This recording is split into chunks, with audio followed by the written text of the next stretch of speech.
ये जो क्वेश्चन है इसमें लाइन एल और एम आपस में पैरेलल है। ये लाइन टेढ़ी लाइन है जिसका कोई भी नाम हम लिख सकते हैं। और हमसे यहाँ पर एक्स और वाई की वैल्यू पूछी हुई है कि एक्स कितना होगा और वाई कितना होगा। ठीक है ना। तो शुरू हो जाते हैं। हमें पता है कि जो वर्टिकली अपोजिट एंगल होते हैं, यानी कि जो कहीं भी अगर क्रॉस जैसा बन रहा हो, कहीं भी हमें अगर क्रॉस दिख जाए तो उसमें जो वर्टिकली अपोजिट एंगल, आमने सामने वाले एंगल बराबर होते हैं हमेशा, है ना। कहीं भी अगर क्रॉस बन गया तो इधर वाले भी आपस में बराबर होते हैं। अगर ये एक्स है तो ये भी एक्स होगा, और अगर ये वाला वाई है तो ये वाला भी वाई होगा, है ना। आमने सामने वाले बराबर होते हैं। तो यहाँ पर क्रॉस बन रहा है ना। ये यहाँ पे ये क्रॉस बन रहा है, तो जितना ये होगा उतना ही ये वाला होगा, आमने सामने वाले बराबर। तो ये दोनों आपस में बराबर हैं। इसका मतलब इन दोनों को हम बराबर कर सकते हैं। तो क्या लिखा हुआ है, लिखा है 2y प्लस 25 डिग्री। यहाँ से देखकर लिख रहे हैं, है ना। ये वाला जो है वो बराबर होना चाहिए किसके, इसके x प्लस 15 के डिग्री। तो ये दोनों आपस में बराबर हैं।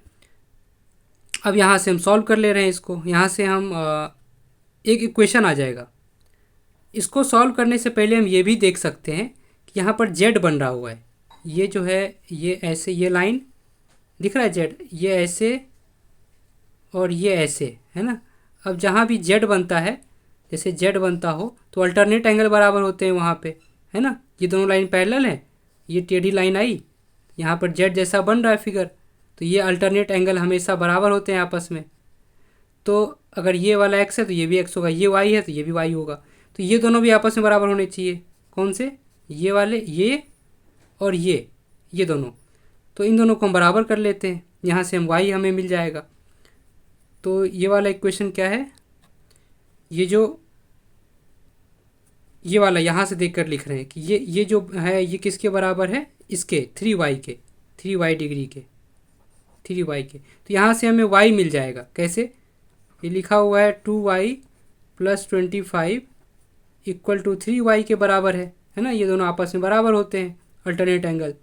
तो 25 को यहीं पे छोड़ देते हैं, y 2y को इस तरफ ले गए तो 3y में से 2y माइनस हो जाएगा। ये तो समझ में आ रहा है ना। 3y में से 2y माइनस हो जाएगा। देखो अब मैं लिख दे रहा हूँ, कुछ लोग कहेंगे कैसे हो गया। 3y यहाँ पे लिखा ही हुआ पहले से, 2y को इस तरफ ले गए तो ये माइनस हो गया। यहाँ पे प्लस का था, बॉर्डर के उस तरफ गया तो साइन बदल गया इसका। अब 25 तो लिखा ही हुआ है, 3y में से 2y गया तो बचा y। अब y कितना आ गया, 25 यहाँ से। अब इस y की वैल्यू को हम इसमें रख देंगे। y 25 है तो यहाँ 25 रख दिया। अब यहाँ पे रख रहे हैं तो y की जगह 25 रखा, 2 पहले से लिखा है, y की जगह रखा 25 प्लस 25 पहले से लिखा हुआ है ना। यहाँ पे ये वाला 25 इक्वल में x प्लस 15 पहले से लिखा हुआ है। 25 टू ज़ा होता है 50, 50 प्लस 25 75। समझ में आ रहा है कैसे किया, इसको मल्टीप्लाई किया 50 आया, 50 में 25 ऐड कर दिया 75 x प्लस 15। अब 15 को जो है ना इस तरफ ले आएंगे, बॉर्डर के इस तरफ, तो इसका भी साइन बदल जाएगा। तो 75 में से 15 माइनस हो जाएगा।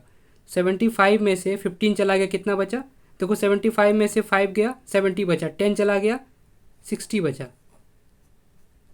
तो x हमारा 60 आ गया, है ना। x भी पता चल गया, y भी पता चल गया, ये हमारा आंसर है। तो यहाँ पर हम आंसर लिख देंगे x इक्वल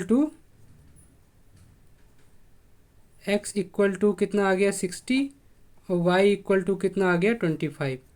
ठीक है, ये हमारा आंसर है।